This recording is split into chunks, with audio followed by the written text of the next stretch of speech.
চট্টগ্রামের সীতাকুণ্ড উপজেলার জঙ্গল সলিমপুর আতঙ্ক আর ভীতির এক জনপদ। সিনেমার পর্দায় নয়, বরং বাস্তবেই এখানকার স্বঘোষিত রাজা মোহাম্মদ ইয়াসিন। সিনেমার মতোই এলাকার প্রবেশ পথে থাকে সন্ত্রাসীদের সশস্ত্র পাহারা। পাহাড় ঘেরা এই এলাকায় ঢুকতে গেলে দেখাতে হয় বিশেষ পরিচয়পত্র।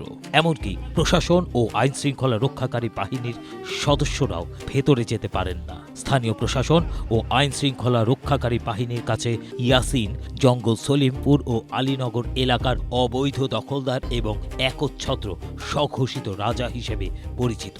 তিনি মূলত সীতাকুণ্ডের জঙ্গল আলীনগর এলাকার বাসিন্দা হলেও জঙ্গল সলিমপুরে বিয়ে করার কারণে এলাকাটিতে জামাই ইয়াসিন নামে পরিচিতি পান। এলাকাটি কত ভয়াবহভাবে সন্ত্রাসীদের কবলে রয়েছে তা বোঝার জন্য 2026 সালের 19 জানুয়ারির ঘটনায় যথেষ্ট।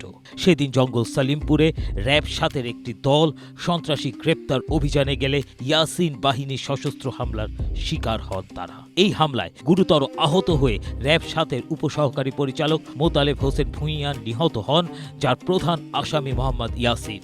আবার আলীনগর এলাকায় যৌথ বাহিনীর ক্যাম্পে 24 মে গভীর রাতে সন্ত্রাসী বাহিনীর হামলায় অংশ নেয় অন্তত 300 জনের সশস্ত্র বাহিনী। হামলায় ব্যবহার করা হয় AK-47 রাইফেল। এই সময় বুলডোজার দিয়ে নির্মাণাধীন আইন শৃঙ্খলা বাহিনীর একটি ক্যাম্প গুড়িয়ে দেয়া হয়। এছাড়াও আইন শৃঙ্খলা রক্ষাকারী বাহিনীর যাতায়াত ঠেকাতে সড়কের বেশ কয়েকটি অংশ কেটে দেয়া হয়। পরিকল্পিতভাবে সন্ত্রাসী মোহাম্মদ ইয়াসিন বাহিনী এই হামলা চালায়।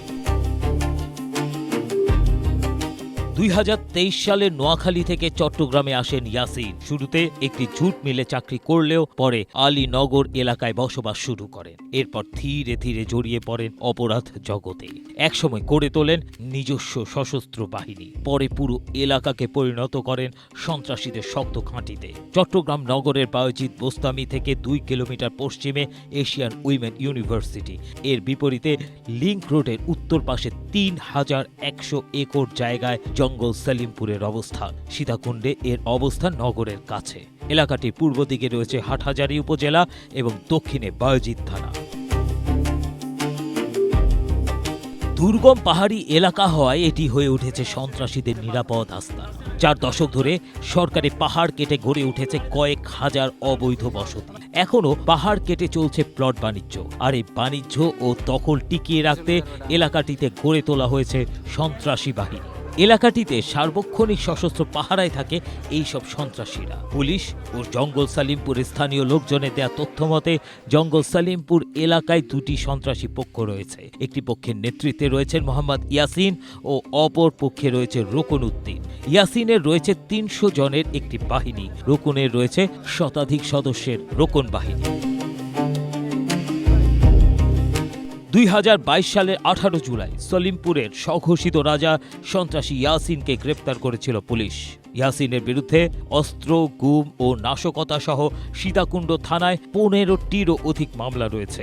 এরপরেও রাজনৈতিক পট পরিবর্তনের পর জামিনে মুক্তি পেয়ে আবারও জঙ্গল সলিমপুরের স্বঘোষিত রাজা হয়ে অপরাধের সাম্রাজ্য চালাচ্ছেন ইয়াসিন। বাংলা ট্রিবিউনের এক প্রতিবেদন থেকে এই সব তথ্য জানা গেছে। ABM Asaduzzaman, Asia post.